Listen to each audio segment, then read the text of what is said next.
How's everybody doing today? This is your main guy for podcast news. Today we're launching our podcast. It's going to be called The Undivided Truth, where we discuss basketball, wrestling, and basically almost about everything news related, except like politics, because I don't know anything about that, so I wouldn't talk about that. But sports related, like basketball, a little bit of football, and then also we also got wrestling. So first things first, we're gonna go over like a little backstory about myself. I I ended up graduating high school. I graduated college as well. I only have an associate's as of right now. Looking to do some more stuff outside of just getting an associate's. I'm looking to do like um, more things with my life. I also have like a gaming channel. It's called Real Micah Rose. In case you have seen me before, like this is my other channel that I have. This actually used to be my main channel before I decided to just pursue doing the gaming channel more often. This is definitely like something that I'm looking to get back on up on the ground because I haven't been on this channel in a while. But yeah, looking to get more exposure for this channel. Um, and also I am a Los Angeles Lakers fan and Miami Heat fan. Those two teams actually made it in the playoffs. Made it to the finals in 2020, and that was probably like the best part of 2020 for me.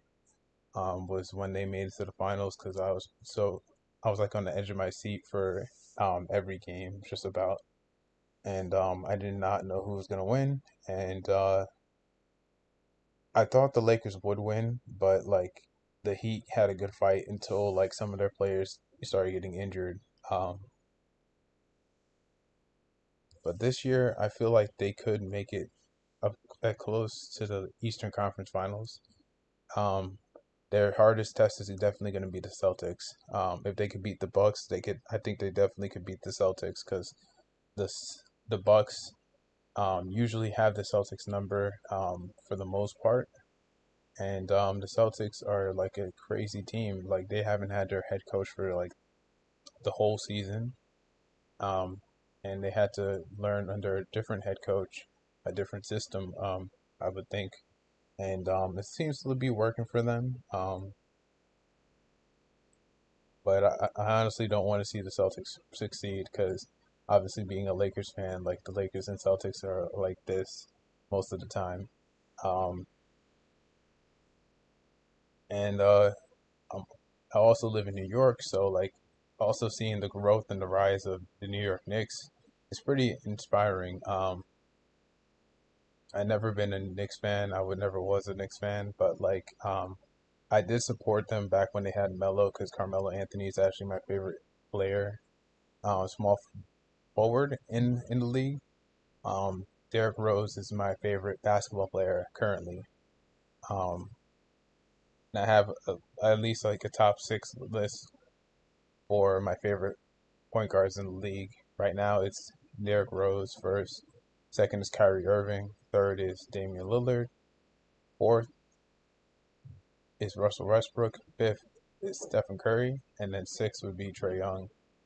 Um, I know a lot of people don't really like Trae Young, but like I feel like he he could, if he needed to, he could really lead a team. It's just that I feel like he has run into harder competition. Them beating the Celtics was never really like believable for me. Like I didn't expect them to beat the Celtics. Um, excuse me, in the series right now that they're in. Because if they could only go like 6 games with the Bucks, and that was like the year they won the chip. Then I don't really see them going further against the Celtics because the Celtics and the Bucks are usually like really tough matchups for either team in the East. And right now the Heat are taking care of business. Mostly Jimmy Butler. Jimmy Butler is doing a lot right now for the Heat. Um, he just has 57 points his last game, which is crazy to me. Uh, I know Jimmy Butler could score like that, but he hit like two. I think he hit two back-to-back threes, and I was just like, Jimmy Butler is not really the person who usually takes threes at all. So it's very weird. But for sure, he did his thing. And then you have LeBron who had the 2020 game, oldest player to have a 2020 game. So definitely got to give kudos to him as well. And hopefully the Lakers could really do something. Um, because like the championship window for LeBron is closing. He's getting much older now, and they're just gonna have to do a lot of more things to supplement him being in the finals or being in the Western Conference Finals. Just reaching that point.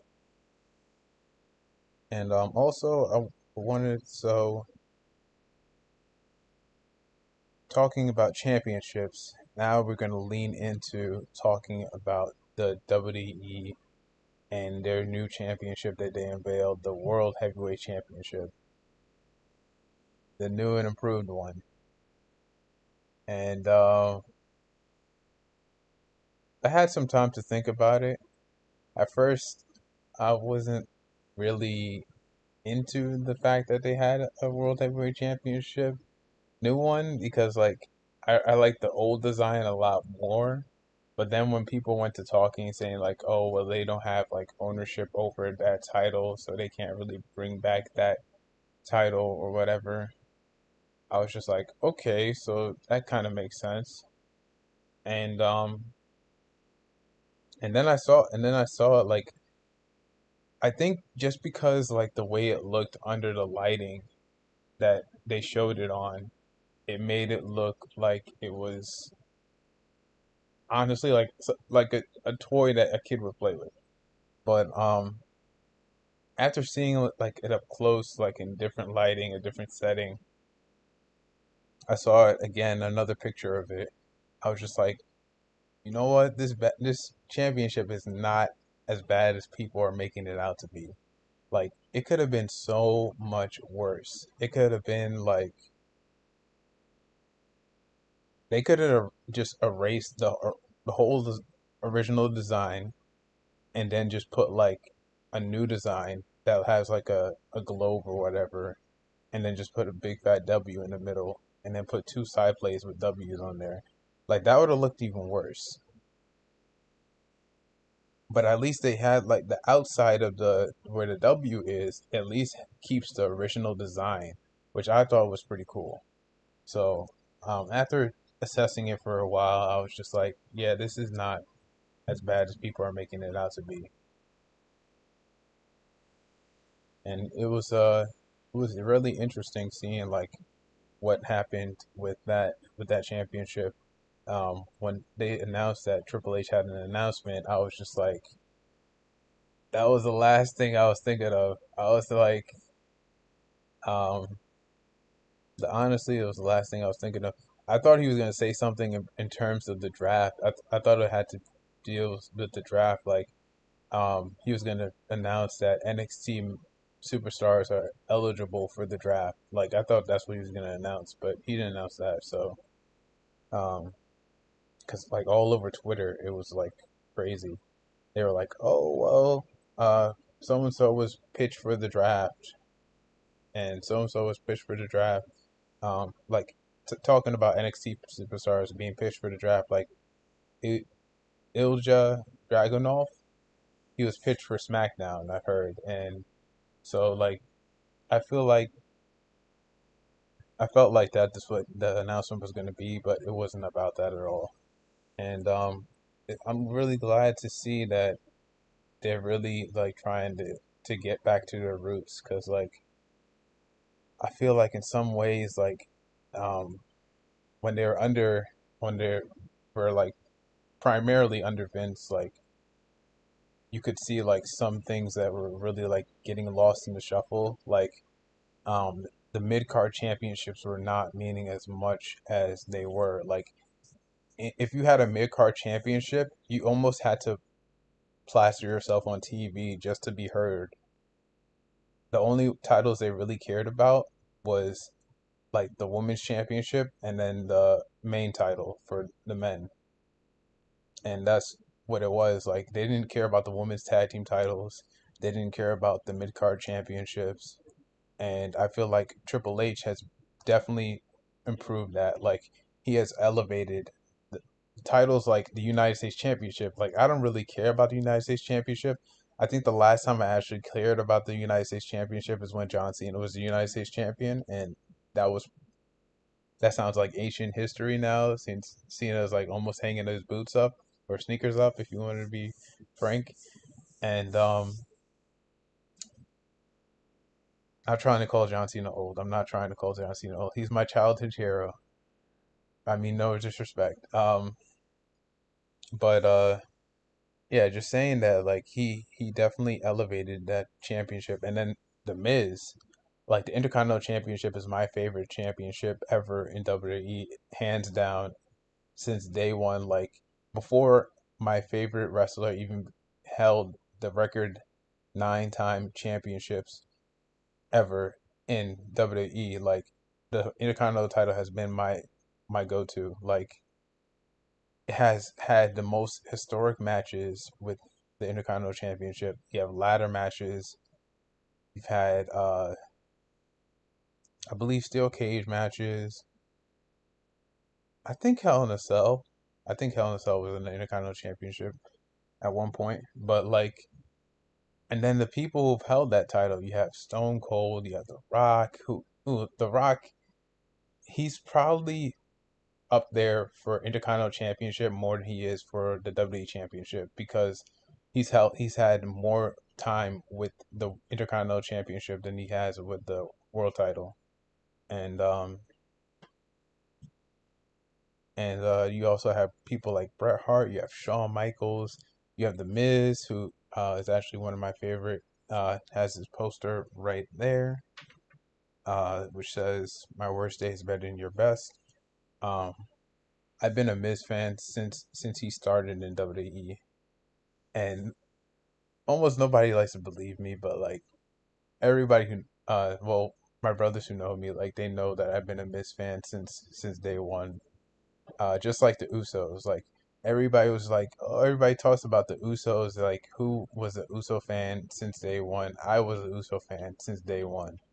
I remember when they had Tamina as their manager, and they were still trying to find themselves. I was rocking with them then before the face paint, and then they had the shorts with the face paint, and I still was rocking with them. And now like they have eclipsed that, and now they got like pants and like tank tops and stuff like that, and new tattoos. So like, but I was rocking with them before they even had tattoos, and now they're like ink everywhere. Especially Jey Uso, who's my favorite Uso out of the two, but I love them as a team. Um, and they're definitely in my top five tag teams of all time. Um, number one would probably be the Hardys, the Hardy Boys. Number two would probably be the Usos, and then three would be like Edge and Christian, and then the Dudley Boys. And last but not least would probably be um, probably Taker and Kane. I want to say DX, but like in terms of championship wins, like they don't really have that much. And I honestly, like I respect Triple H, but like Triple H is not in my top 15 favorite wrestlers. Unfortunately, I mean, it's a really hard list. It's a really hard list. Like so, we have the top. My top five are Chris Jericho, Shawn Michaels, RVD, The Rock, and then Austin. And then you have people like then you have Kane, you have Matt Hardy, you have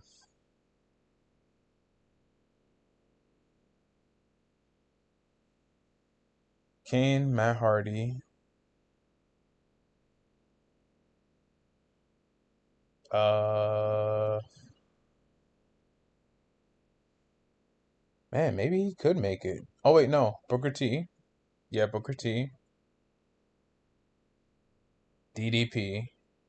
Yeah, he's up there. And then Hayabusa at 10. Then 11 would probably be 11 would probably be.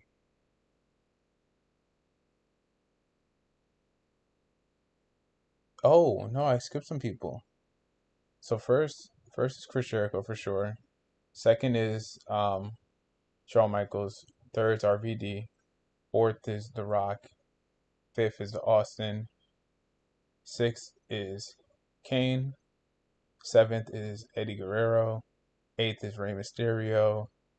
Ninth is Matt Hardy. 10th is Hayabusa. Then 11th would be Booker T. 12th would be DDP. Um, actually no. 11th would be DDP. 12th would be Booker T. I like DDP a little bit more than I like Booker T, but Booker T is awesome. I can't say anything bad about him. Uh, then we got Macho Man, Randy Savage. I would probably have 13th. 14th would probably be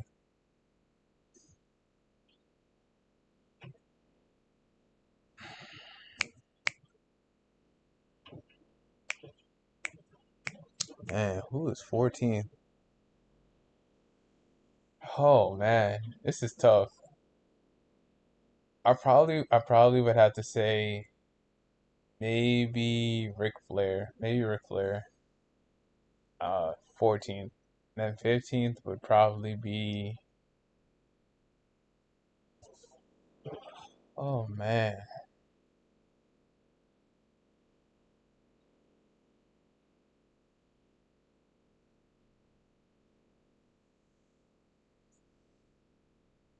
Oh, how did I forget about him? We got uh Christian. Christian. Definitely Christian. Um so he'd probably be 15th or 14th, and then 15th would be, I forgot the last two people I said, but transfer over 15th to 14th, so Christian would be 14th, and then whoever I said at 14th would be 15th. But yeah, that's about like my top 15, and then probably Triple H would be like right at 16, if I'm being honest. Um, but I do respect Triple H. I respect what he did for the business. I respect that. Honestly, if he wasn't really around for most of the 2000s, it probably could have fell off because um because there was times where like the 2000s, like you knew for sure that Austin probably had like he was working on like limited time, unfortunately, and you also knew that The Rock was looking elsewhere, like for to get like more opportunities outside of wrestling. So I feel like Triple H kept the 2000s afloat. Him and Shawn Michaels. When Shawn Michaels came back from that injury, they kept it afloat, and they made Raw very watchable. Then you had other people there too, like RVD. Excuse me. You had people like RVD who kept it watchable. The Dudleys, of course. You have Jeff Hardy. Um, so yeah, like a lot of people definitely kept it watchable in the early 2000s. And Raw has always been my favorite brand to watch. Um, for a brief stint, it was NXT. Like NXT was like one of my favorite things to watch in like from 2013 to 2016. Um, like back when they were just like trying to get it back off the ground, and they were just like NXT, NXT, come watch NXT and whatnot. And then they had like the people who were sponsoring the t-shirts and everything. Like I remember all of that. Yeah, it was such a vibe. Um, Definitely cool to see that see the growth of NXT, and then like when people like Bray Wyatt came, you know what? Maybe I should put him in there. Maybe I should put Bray Wyatt in my all time. I feel like I'm running out of space. But like I said, it's a hard list. He should probably be like top. If I'm being realistic, he should probably be like top 15, maybe even top 11. Bray Wyatt, because like I I am a huge fan of Bray Wyatt. Like it's not even a question. Like this, I feel like this man gets like wrestling down to a T. Like number one, he knows how to like to swerve fans. Not a lot of people could do that in this social media age. That's very hard to do, to swerve fans and have them believe something that is not actually true. Then you also have the fact that he has great in-ring psychology, and he knows how to mess with people like mentally. Like he knows how to break down a promo, and like piece by piece he could like list like the character, the person who's going after, like the superstar he's going after, like he could list their insecurities and like at the end of the day like point them out and like make him uh break them down to a T. And I feel like that not a lot of people could do that on the mic. Um so to a certain extent, like um a lot of the time when people are on the mic, they're like searching for a reaction. Like they just say things that they know people react to. Like try to create shock value. It's almost like a if I had to compare it to something, I would compare it to like when somebody's in a diss battle in music, right? Like you'll say something and you're just waiting for a reaction from the crowd. Like what it's just like similar to like you're saying something like, oh, like it's almost like a Yo Mama joke, which Yo Mama jokes are like so outdated, but you know what I'm getting at. Like back when Dominic Mysterio said what he said about Eddie being his real father and whatnot, like he knew that people were gonna react to that, so that's why he said it. That doesn't really like make you look like a really bad person.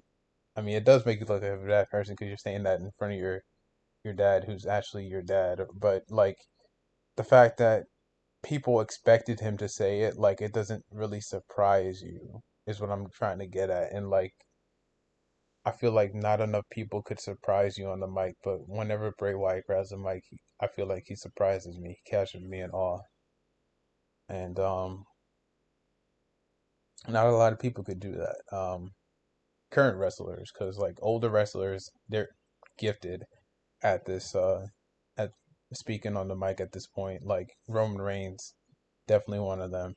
Chris Jericho, definitely one of them. The Miz, definitely one of them. He could talk about the worst thing in the world, but the way he like has inflection on his voice when he's talking about it, it'll make you be like, all right, like this guy is actually speaking some sense into what he's saying. Now, I totally disagree with the fact that he was talking about like how he has massive, you know what, back in when he was doing that promo. I was just like, yeah, I think I might take a month off from the Miz and just stop listening to him for a bit. But I'm not gonna stop being a fan because I'm loyal to I'm a fan of. But still, like that was weird, bro. I gotta admit that was so weird. Um, but yeah, uh, so we talked about. I feel like we talked about a lot. I didn't expect to get 20 minutes out of this, but we did. And I just want to say, um, we're gonna be trying to do this more often, and in the future,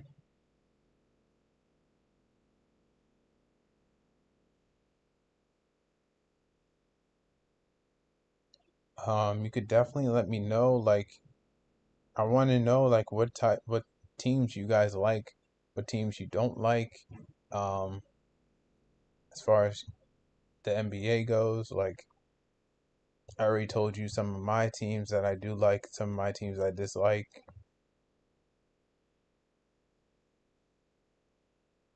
and let's have a discussion about this.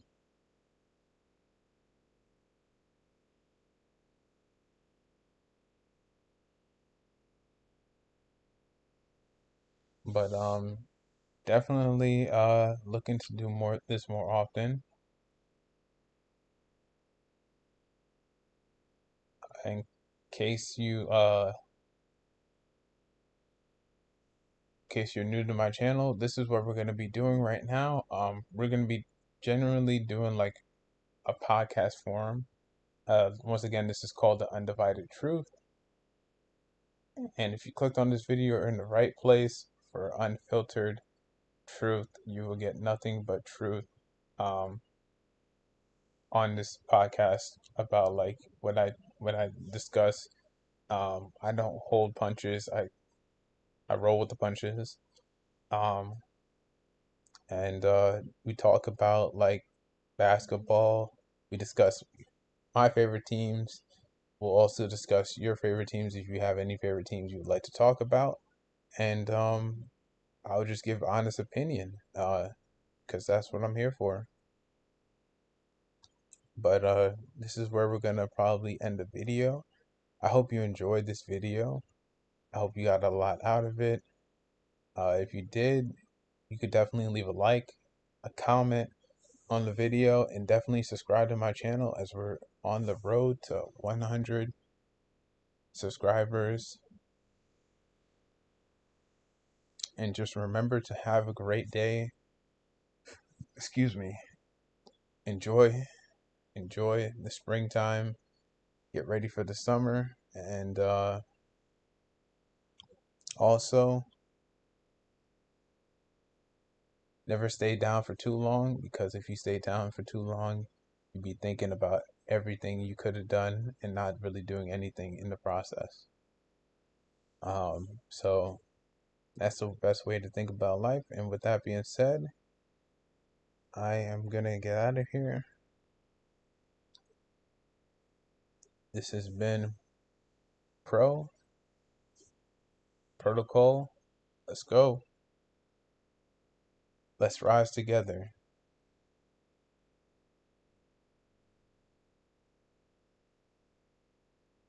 But once again, have a good day, evening, or night, whatever time you end up watching this on your YouTube screen. And I'll see you later. Bye.